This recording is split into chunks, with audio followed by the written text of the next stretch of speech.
people mentally, people with mental health all around. If y'all want to kick it over, I can kick it over. If I want to start talking, I can start talking now if I want. About what? About black men mental health or anything. How do you feel? Do I think it's important to have black men to go to therapy? Yeah, I think everybody should go to therapy. Why do you think that? Like, because even if like you think you're in your healthiest state of mind, there still could be things that you can work on, and it might be good to have somebody as support. But you understand, like some people don't believe in therapy. Some people, like certain cultures, you go to therapy, they think you're a pussy or whatever. Like, I can't say that, but they may think you're a punk or you're soft just because you worry about your mental health. That's something to say. Just comes from conservative ideals. Yeah. So, where's the song coming from? Outside. Yeah, what were we saying? How some people don't believe in Wait, first, why are we specifying black men? Like, I mean, can you understand it though? Because if you really think about it, it's like mostly black men are literally committing suicide more than any race in the world. I thought it was white males. Nah, it's definitely black males committing suicide more than any other race. Because the black males, they'll grow up to be, you can't cry, you can't do nothing at all. I feel like that's all races though. No, yeah, I think it's all races, but like it's not mostly black men, but it's like I don't know how to like phrase it. Well, like the pressure. Well, Huh? You're going? No, you can feel it. Well, like in black culture, it's like mostly like prevalent to see like they want black men to be like masculine. Yeah, masculine, and it's like you can't cry, you can't saying paint your nails, can't do none of that. I feel like in most cultures though they want men to be masculine, whether or not. Yeah, most cultures, like but like countries too. Black culture is like they really push masculinity on their men because I guess it's a way to like what can I say? Because like they want to see them succeed, and like in a world where it's anti-black, they really want them to be like prepared for like all the racism and whatnot. Like they really have to like fight, Yeah, I mean, I could agree with you on that, cause like me, like y'all know me, I could be quiet at times and stuff like that. Like back like before, I should cry a lot. Back in school, I should cry my ass off. Like it was bad. My teacher used to tell me, "Oh, you're a boy. You're not supposed to cry. You don't do that. Get up." Wait, were your teachers black or white? She was black actually. Okay. That was the funny thing about it. And she would say that, "Oh, you're not supposed to cry. You're supposed to be a man." After that, when she said that, I'm like, damn, she kind of right. Sooner or later, as soon as I got older, it's like I didn't even cry like that no more. You feel me? So it's like it's kind of messed up that men have to go through that. Men can't have no type of emotions at all growing up. Cause if you cry, you're basically you're what? You're a pussy for crying. Yeah, I think most black men, right? They're more prone to crying when they're younger. Like once they get older and step into that masculine role, they start to like have less of a proclivity to cry. For me, for example, I wasn't much of a crier when I was younger, but I know I would cry about it. But like once I turned like 14, I think Max only cried like once. Yeah. Nah, I feel you. That's something to say. I'm gonna add on. I guess moreover, I do agree with Alexis and your experience, low-key, because I went through the same experience with my father. Growing up, I used to cry a lot myself, and I didn't know how to really control my emotions a lot. And it's true that there's a certain stigma that you have in general as a man when you cry that is viewed upon as weak, and that was definitely created by society and things of that nature. But at the end of the day, we have to understand that sometimes our demographic and or our race is the one that kind of perpetuates, the standard and those ideals. And to say that black men have to be this way and that is really unfortunate, because it forces this ideal on people, conforming men, young men, boys, to this certain ideal that you have to be tough, you have to be this, that, and the third, and you can't show emotions, which only fosters a more toxic generation of men, which in turn causes the disconnect and the disparity between men and women. Because sometimes women want somebody that is able to properly channel their emotions or be able to think on a certain level, and sometimes because of our upbringing we can't do that because of how we've been taught and because of how we've been raised and things of that nature. Mental health in general is a topic that should be talked about, and in this instance where we're talking about black men and mental health, I can understand that us black men are just fostered to be protectors, providers, and the whole shebang. And unfortunately, because of that, we fostered a generation of black men that don't really know how to be protectors and providers. Moreover, just, I don't know, just a vast, diverse majority of people, which necessarily isn't a bad thing. But if you want that ideal, it's moreover about the parents first. I guess, realistically, it's just unfortunate the way things will go about.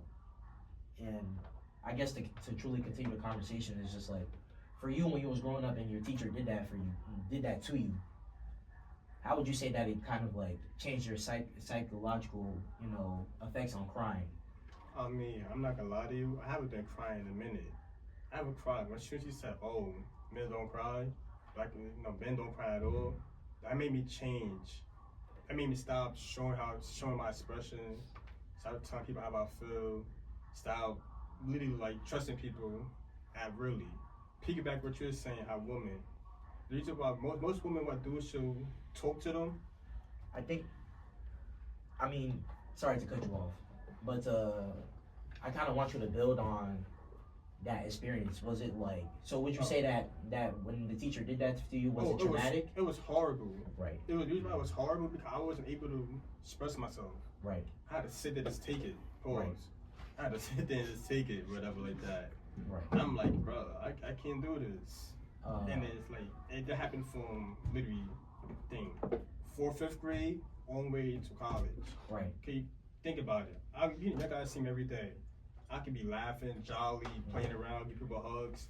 But deep down inside, I could be hiding that. Right. You don't know what I be going through in my head. You don't know what I be going through half the time. So, For example, you be laughing, smiling. Nobody's what you go through every day. Right. So I want you to hold on to that last beat and part, and I want to transfer over the question to y'all too, because y'all both men here too. So would y'all say y'all had a similar situation where y'all were told when y'all were young to not cry or to act a certain way, like be a man or something like that? I feel like, for a lack of better words to put it, every male, or most males in today's society, no matter where you're from or whatever, I think you're always gonna have that burden on you of you can't cry or you can't show emotion. I wouldn't just narrow it down to you can't cry, because I feel like even as a man, you're told to not complain about things or talk about things you're feeling, and that translates not only to family, but it also translates to friends as well. Right. Because now they're brought up with the presumption that you're less masculine if you cry, which in a sense it's true. You are less masculine if you cry, by definition. Right. So I want you to kind of, if you may, what would you, because for me, for such broad terms such as masculinity and things of that nature, I feel like in a way you have to define it so you can find your own individuality as a man, right? Right. So for you, how would you define masculinity? Well, at the bottom line is masculinity and femininity, they're both social constructs at the end of the day. So it doesn't really matter what my definition of masculinity is. Well, to put it simply, my definition of masculinity is showing male traits, you know what I mean? Right. And femininity, vice versa, showing female traits, which can narrow down to anything, you know what I mean? And it varies from culture to culture, but that's the bottom line. It's probably what everybody thinks masculinity and femininity is. Yeah. Alexis? I'd say when it comes to crying and stuff, it's not really chalked down to like a specific experience that stopped me from crying. It's just, you know, I sort of like got the idea that, oh, I'm not supposed to do this, I'm not Right. supposed to do that. Right. You know what I'm saying? And I guess my definition of masculinity, I don't really know, if I'm being real. I can't chalk it down to like one specific thing. But the best idea that I have is like, you know, maybe being a fighter, provider, that sort of thing. Right. You know? Nothing. I mean, me growing up, I learned that masculinity, like, you gotta protect and provide. That's it. Right. If you don't do none of those things, you're not masculine. I feel as though most dudes, they try to be over masculine. Right. Like, you try too hard, try to be too hard to be a man. Like, instead of trying to be a man, masculine comes naturally. Mhm. But you trying to overdo it, it means you hiding something. You try to prove a point to other dudes. Say, yeah, I'm tough. I'm not. I ain't no puss. I'm tough as hell. Right. And that's that's I call that brainwashed. Right. You're not really being yourself. Okay. If you know you're masculine, you don't gotta show it. You don't gotta tell it. It carries you with you. But at the end of the day, masculinity is what you show to other people. Like, you can't tell yourself you're masculine when you're indoors by yourself. You know what I mean? Yeah. You're only masculine when it comes to social interactions.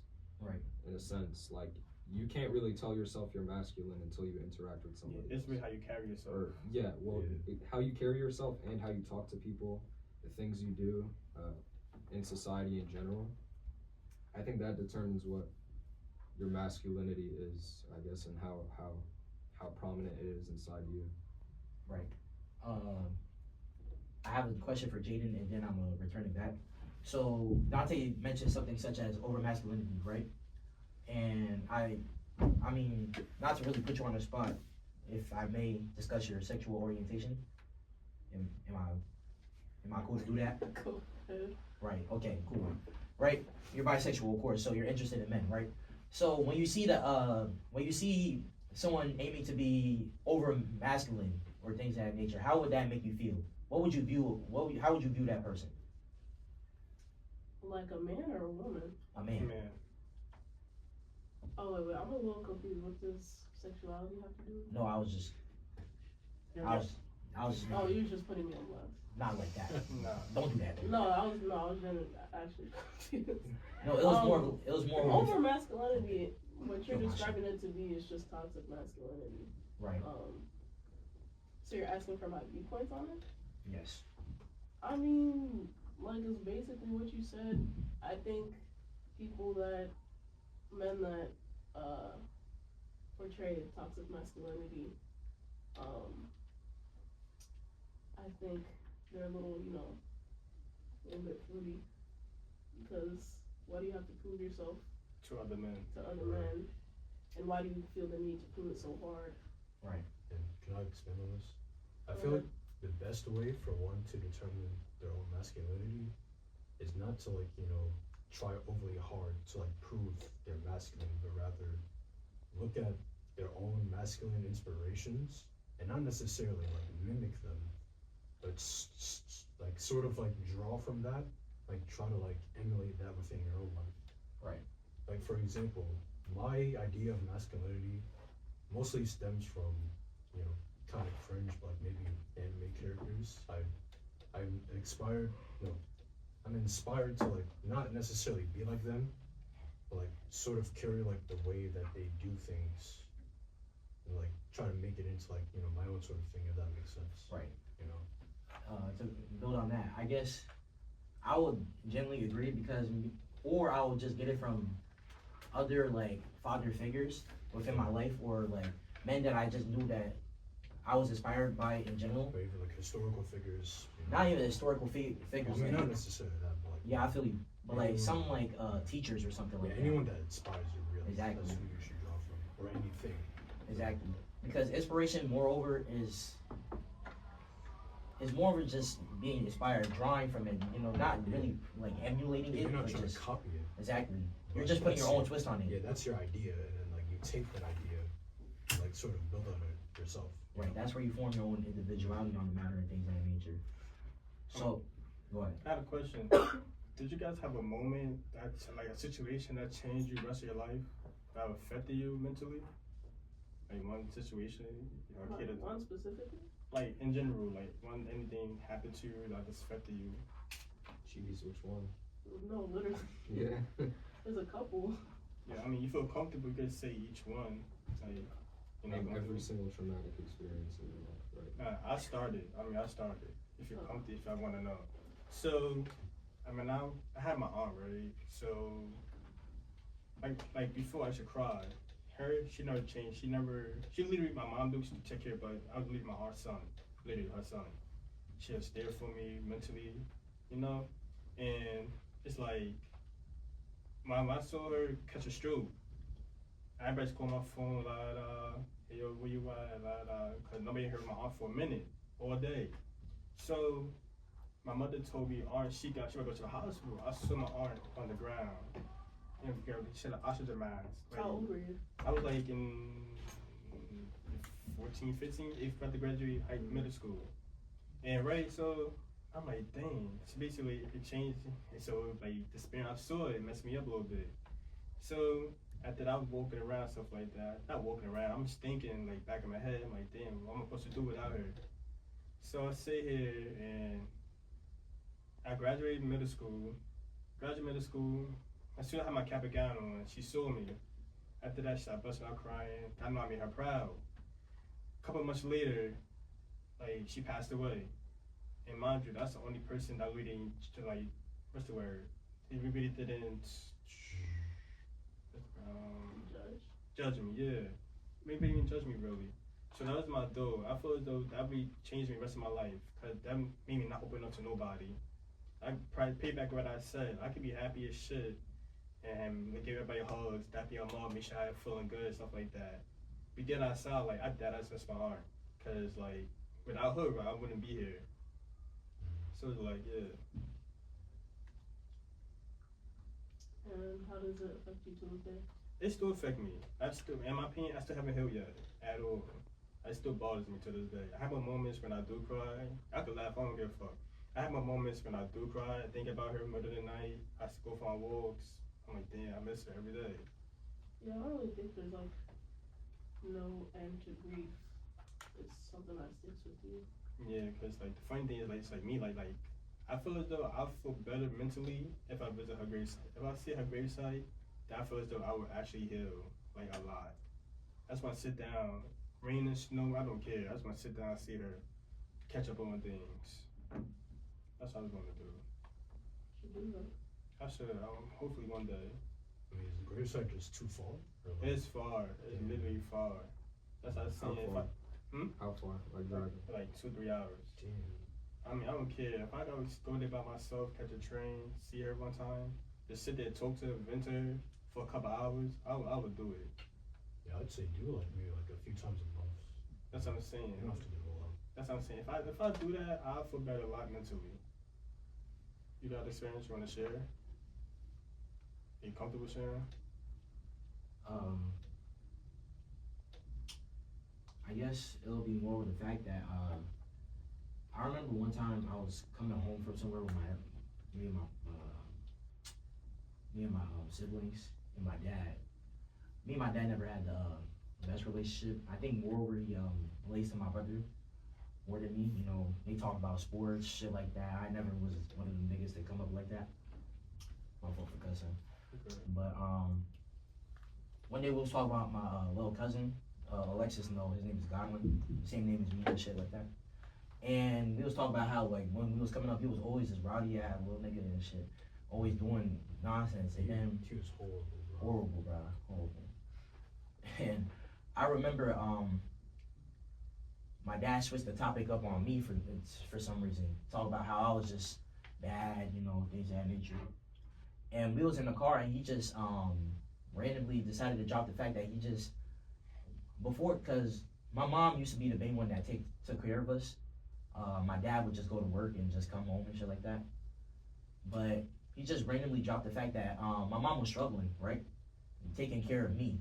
Cause you know, I was a rowdy kid and my dad wasn't home. He was always working.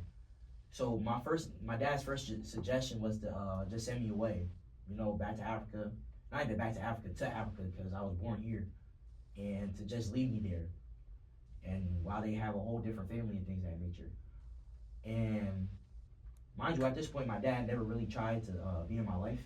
He was just the provider, you know? And I don't know, I guess that really solidified the fact that maybe I just won't have a relationship with my father. Or because, like, he never really, I guess, from how I perceived it at the time, it just gave, like, he never really cared. Or he didn't want to just try to be my dad. That's how I perceived it at the time. And what made it worse was that they tried to rationalize it so bad. Like, they tried to make it seem like it was okay to do that and things of that nature. And I think about that every time I'm like low-key on my way home, because I don't want to go home most times, because I generally don't like it there. And that really just solidified things for me, because my whole life it always felt like my dad was disturbed by my presence. And then I guess that night was when he finally told me why, because it's just like I was annoying as a baby, you know. So I guess that was more of the thing that really stuck with me for a while. I don't really know how to process that, how to really just acknowledge that by except for saying that my dad ain't shit, to be honest with you. And I guess he always favored my siblings more than me. He will always compare, like, my sister, I'm not gonna lie, my sister growing up was tougher than me. She didn't cry a lot. You know, she was, I guess you could say, more masculine than me in a way. So he'll always be like, yo, why you can't act like your sister? How your sister more of a man than you, this, that, and the third. Or he'll talk about, like, because my little brother likes to play sports, and I'm not a sporty dude, you know? So he'll always be like, how come your little brother can play sports, but you tall and you don't do shit? It was always something. Even when I got to college, you know, I go here for free. You'll think somebody will be happy, but it was just, I didn't get a congratulations. I'm proud of you. It was just like okay. And then I walked back to my room and just sat there, you know, turned on my music and kept my day going. And yeah, I guess that was the moment that really, like, one of the moments that really sat with me. Did you like ever try to sit down and explain to him what you don't like? I can't talk to my father. Yeah, African parents. I just can't. No. I remember there was a situation with my uncle, because one of my little cousins, he had did some bull, and I was telling him like, yo bro, why you do that? So my uncle got out of his car, he got in my face like, why are you talking to my son like that? This, that, and the third. Oh yeah, I remember that. Alexis was there, and when it happened, I was more like, I didn't come from like a mindset of like, I'm not gonna let this nigga press me. I just sat there like, just shrugged it off, you know. But low-key, deep down, when I saw like a grown-ass man come in my face, because I was like, what, 17, 16 at the time? I'm sitting here thinking like, maybe my dad will finally come up and, you know, defend me, you know what I'm saying? Say something, you know, be a dad. To me at least, because, you know, he's always been there for my siblings, at least somewhat to a degree. We got home, I got in trouble for that. You know? Like, he got mad that I even stood in front of him, or I just didn't say anything to him, or things of that nature. Talking about, oh, you know, he's your elder, this, that, and the third. Moments like that really tell you, like, you can't talk to somebody like that, because they're never gonna understand. They're not gonna want to listen to you. They're too up their own, you know, they're up their own ass. Like, you won't listen. I don't care to talk. I don't care to look. I don't even call my dad dad. I just say, hey, this, that, and the third. I don't call him dad, father, no, none of that. I haven't called him dad for real since like 5th grade. Wow. So, yeah, I guess one of the things that really like stick with me to this day is my like relationship with my father, because like most niggas don't have a dad, you know, and I'm blessed to have one, but it's just like my dad don't even want to be my dad, and I just don't, I'll never know why. Like, my dad just never wanted to you know, genuinely care. And when things like, when I got into college, when I got older, like when I turned 18, he tried, I guess, but it was already like the damage is done. Like everything that I was going through, like 17, 18 straight years of just nonsense. You know what I'm saying? I couldn't kick it with my father in the living room. You know what I'm saying? I can't sit there and watch the game with the nigga. I can't talk to him about shit. It was always something. Like I don't know, bro. It's just most times it really came down to the idea of like, am I not good enough for my dad? That was like because of that, I got like high key in 4th grade. I got depressed because of that shit. Because it's like, why am I not a good son to my own father? You know.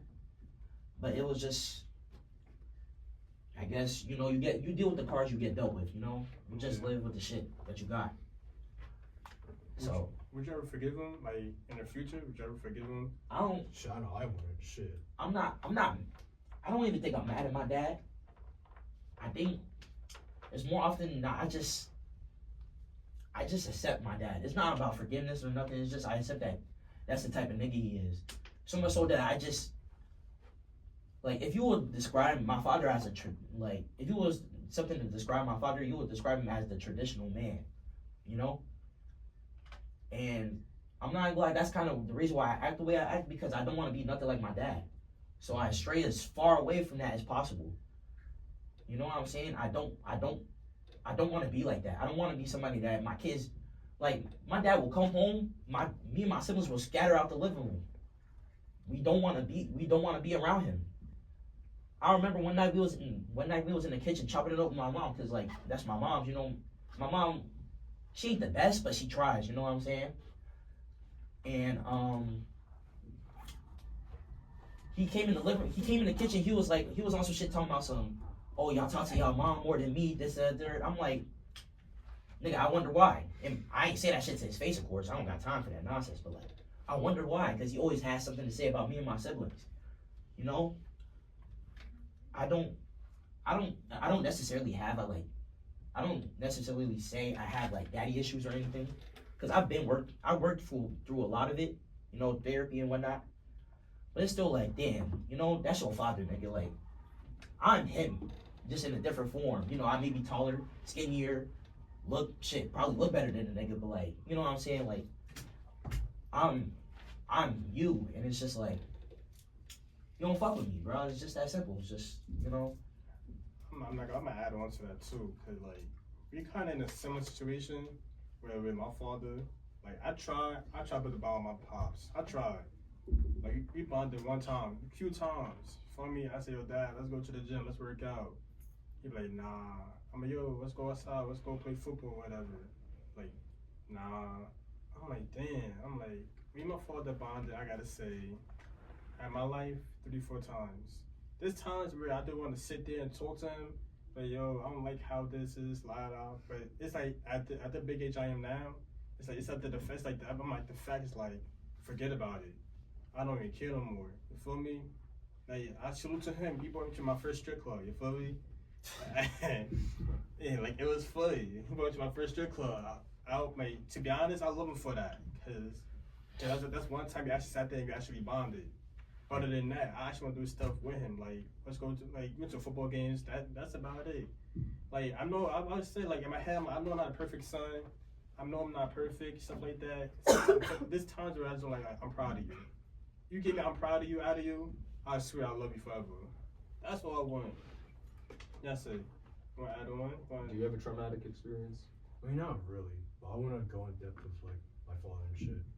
So basically, long story short, you know, first 12 years, I don't think my mom and dad really liked each other. So, you know, he just up and left the house, and now it's just me, my sister, my mom.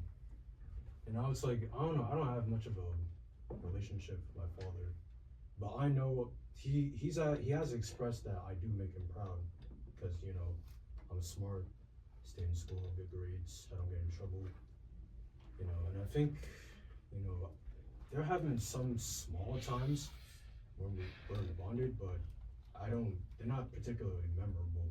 He just like maybe pat my head or some shit, I don't know, you know. And it's like, I think it was that experience in particular, right, where he just left the house. Subconsciously, I started saying to myself, damn, I'm the man of the house now, you know? And, you know, I'd say I didn't really step into the role too quickly, but that's when I got the sense where, like, you know, maybe, because it's like, I have this sort of thing where if I'm like hurt or going through something, I don't particularly want to tell my sister or my mother. And not because it's like a whole masculine thing, but it's like I don't like seeing them hurt or worrying about me, you know what I'm saying? And it's like I know I can like handle my own stuff, so I don't want them to like worry about me like ever, you know what I mean? And it's like, you know, if I'm hurt or anything, I would say, oh no, it's nothing. Or it's like if I'm sad or anything, I'll just try to make myself look happy so that they don't worry, you know? And I think I got that because, you know, father left the house and is like, okay, I gotta be their rock now, if that makes sense, you know? I feel you. Want to share anything? Or like a traumatic experience. If you're comfortable saying it. I feel like the most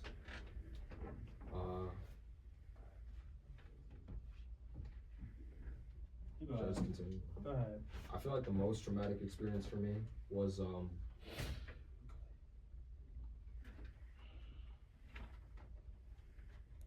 My bad, bro. yes, no, it's all good, bro. No, so I made a friend and we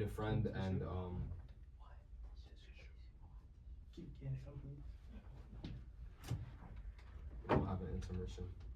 Hmm? Alright, just continue. Go ahead. Yeah, so I made a friend, and we do. I think the relationship started where we do like dumb shit together, like recreational activities, if you know what I mean. And we both weren't like peak with our goals, like where we wanted to be at. And so I started helping him, and he started helping me, and we grew to be really close, like best friends over like 3 years, 4 years, like all of high school basically.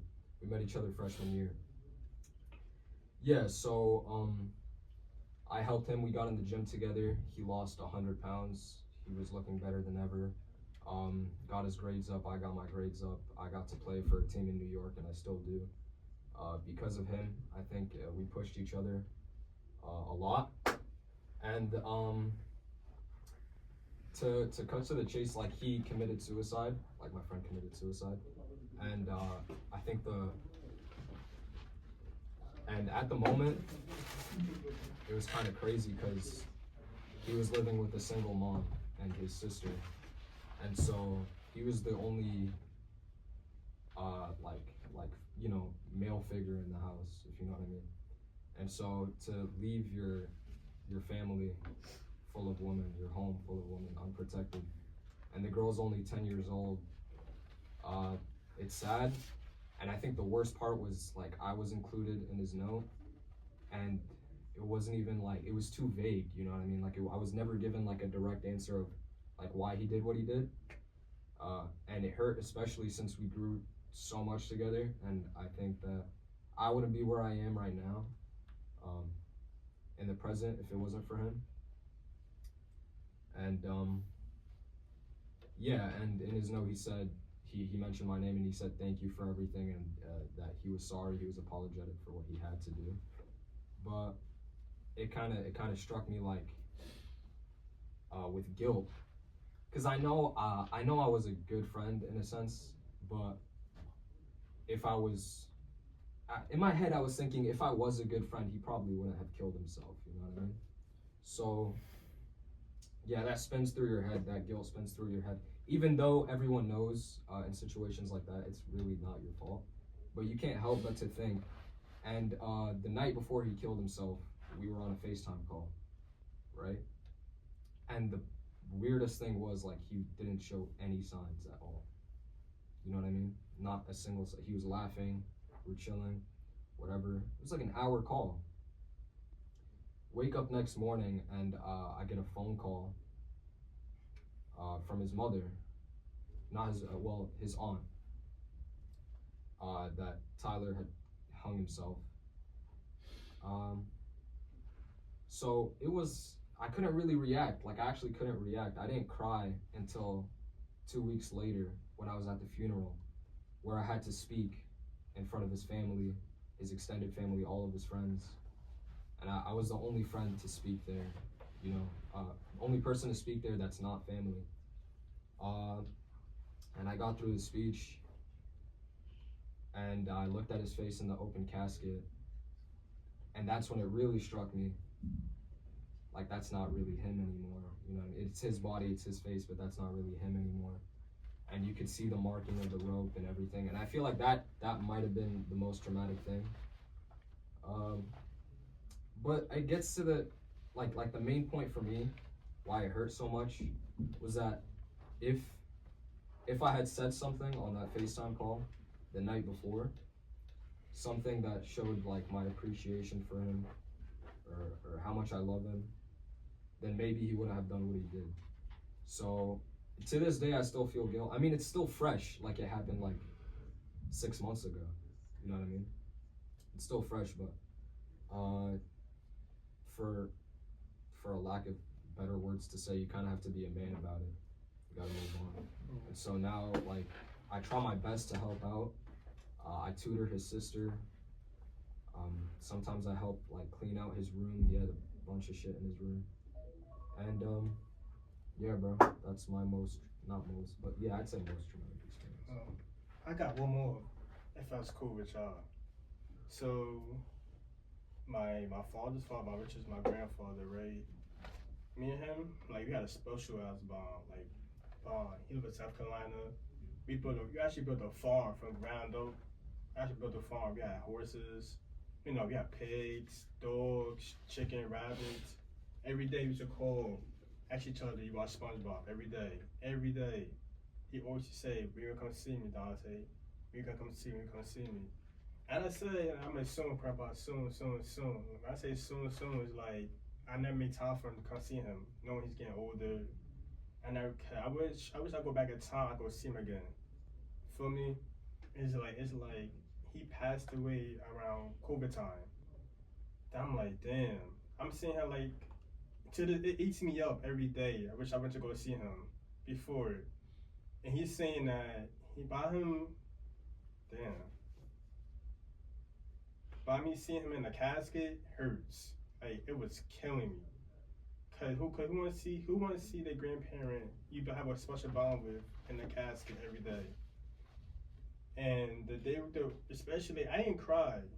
I didn't never cry yet until I seen my father cry.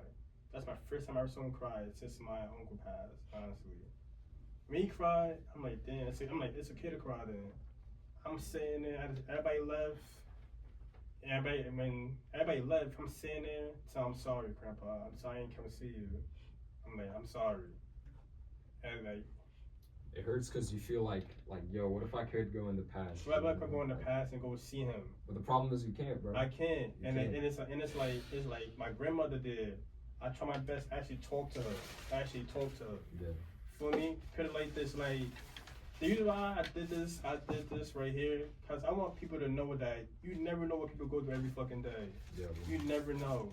That's why it's always like me. I always give people hugs. I give people compliments. Cause you never know. They could go home and just end it all. Mm-hmm. My mom always told me be nice to people because you never know what they're going through every day. You know, and I love my grandfather. No, that's like I just want to go back in time. And one of the days I just want to see him every day. That's it. I mean, that's like.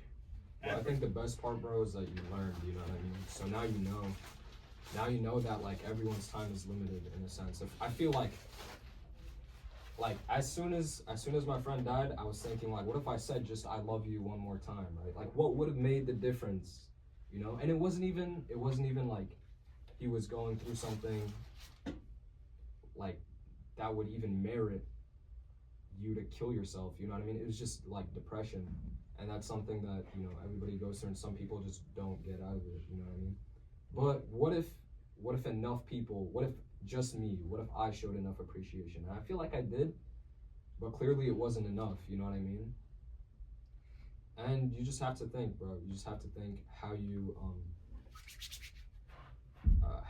affect everybody else around you in their life? You know what I mean? But there's nothing you can do about death, and grief doesn't really end at all.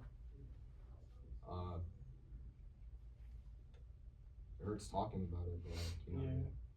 And even I don't know if I had thoughts about killing myself after my friend did. But I felt like, was that really the right option? And you're always gonna contemplate that, especially if I feel like suicide is so contagious. Like once you see it happen, it's like, yo, what if he's like what if he was right about escaping this sort of, I don't know, this life we're living, you know what I mean? What if he had a point in doing it? You know what I mean?